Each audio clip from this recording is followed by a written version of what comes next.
But yeah, I threw a couple of house parties at my house. I just got a new place, and the neighbors weren't too thrilled about it. And for whatever reason, this neighbor decided that she was going to write Perez Hilton, like that I'm a jerk and that I have parties all the time.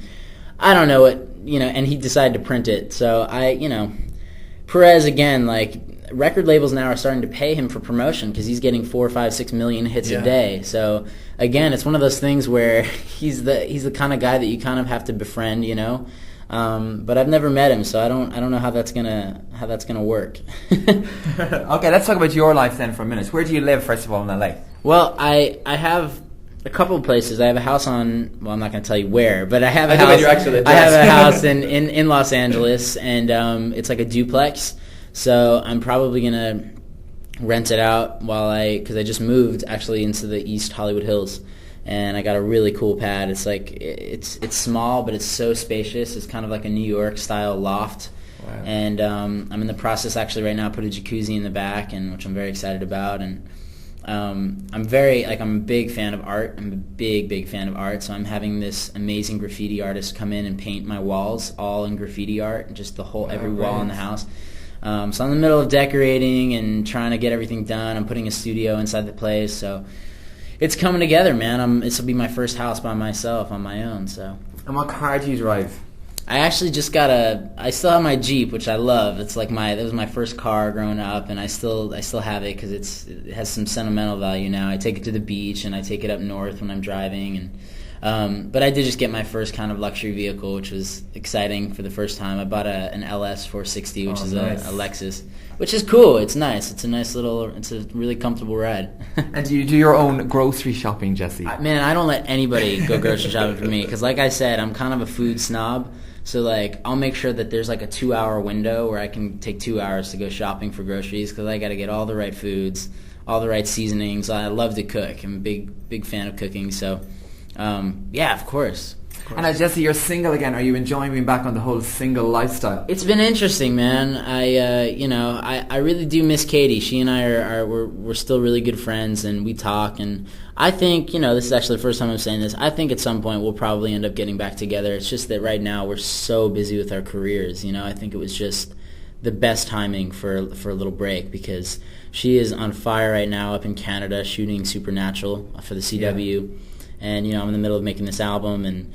That I just I've been dating several people and it's just not the same, it's just not going to be the same. So, but I am enjoying the life of the life of a bachelor. It's been pretty fun, especially with my new place. It's all working out.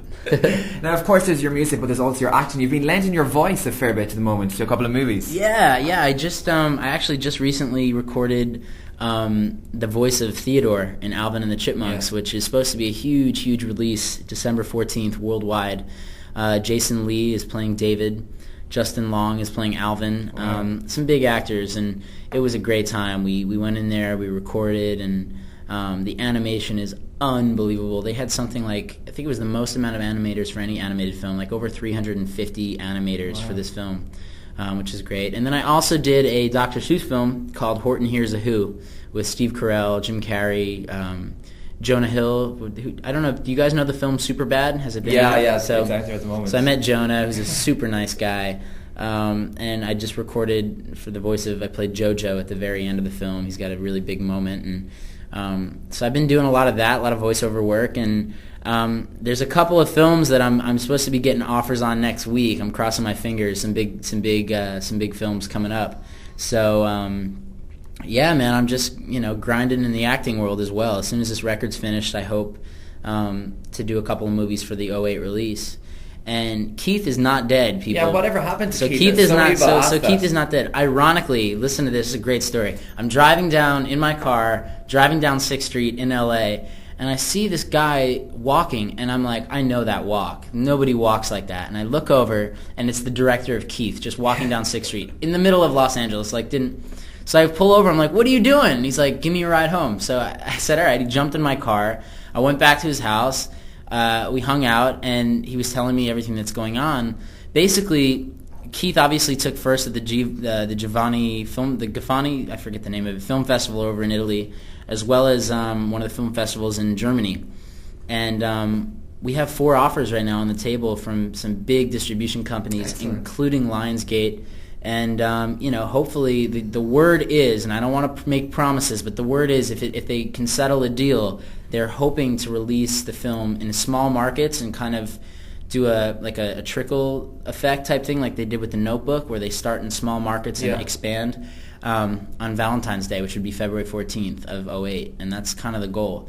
And at the same time, they're thinking it'll probably maybe also go to Sundance. So Keith is not dead. It's still happening. Good. Well, loads of people will be really, really happy to hear that, Jesse. Is it going to be weird, though, say, when Keith comes out? You know the way you've met it now a couple of years ago. Is it going to kind of feel weird when it's only out now? You know, when you're promoting the film. It'll be strange just because I'll probably look a lot younger. I was 18 when I shot that movie, and I'm going to be 21 coming up in April. So, but you know what? I think at the end of the day, it's such a powerful film. I've seen it 2 or 3 times now, and it was just so well written to begin with, and then the actors in the film, like it was just the casting. Whoever casted this film, and I forget her name, did an impeccable job. Like everyone just brought their A game to every character, and I think at first like people expect like romantic comedy because it is very funny in the beginning, but it's very, very dramatic, and it's a very, very powerful piece, and I think it will hit home for a lot of people of all ages, not just the teenage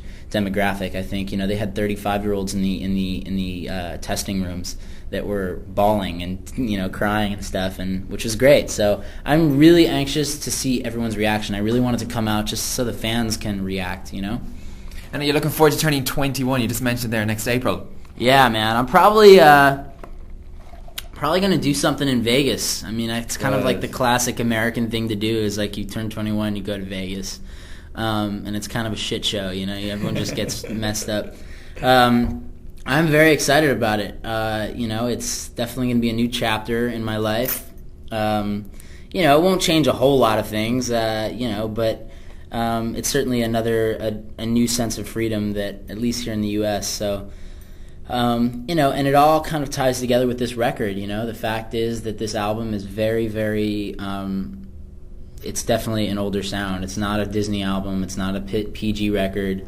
I know that Hollywood Records is owned by Disney, and I think they were all a little freaked out at first. But it is a top 40 record. It's not a Disney record. And as much as I love the Disney audience and the Disney crowd, and they made me who I am, this record is for those who are my age, and people who are going to relate to these issues are going to be in their early 20s and not going to be 12-year-olds. You know what I mean? And there's certainly music there for the younger crowd, and I'm not trying to alienate anybody in any way, but I can't pretend to make music that isn't of my lifestyle, and that isn't, and I talk about the fact that I do go out, I do club, I do have a good time, I do make mistakes, not everyone's perfect.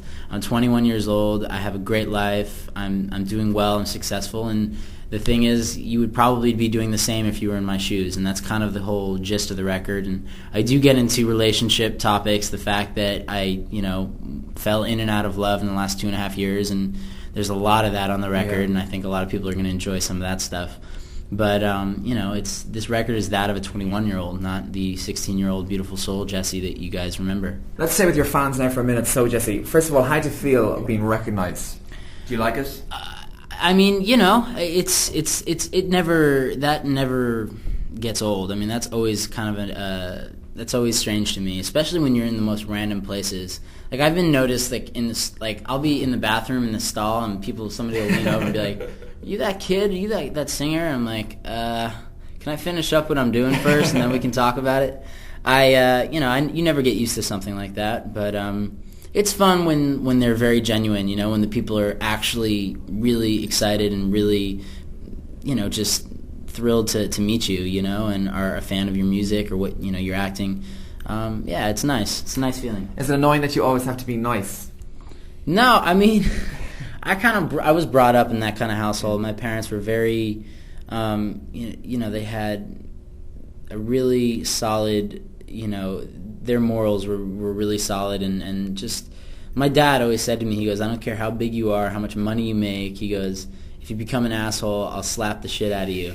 And that's the truth. Like, he's just like, I'm a real person. I grew up in a very small neighborhood and with a lot of real people. I grew up, in a middle-class neighborhood where there wasn't, like,